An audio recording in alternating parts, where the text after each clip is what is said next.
Я славлю искренность костра, его святую бескорыстность, как символ вечного добра, участие и бескомпромиссность.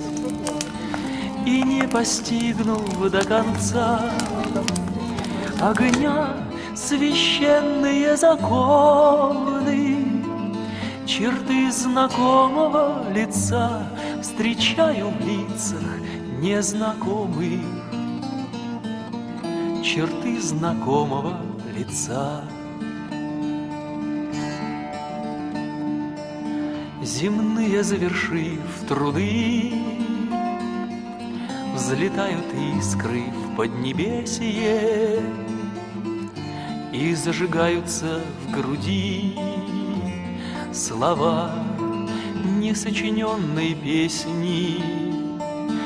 Она родится, дайте срок, пусть не сложена, не в этом дело. Незавершенность первых строк тепло огня дополнит смело. Незавершенность первых строк.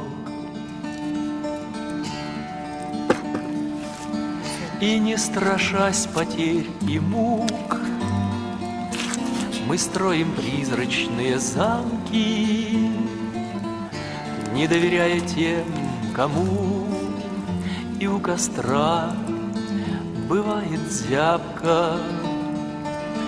И радость встречи, и боль утрат он с нами выстрадал до дрожи. Я славлю искренность костра за то, что он предать не может.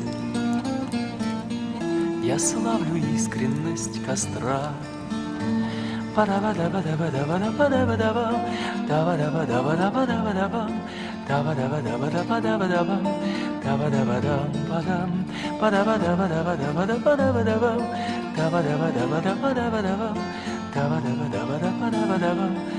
padam, padam.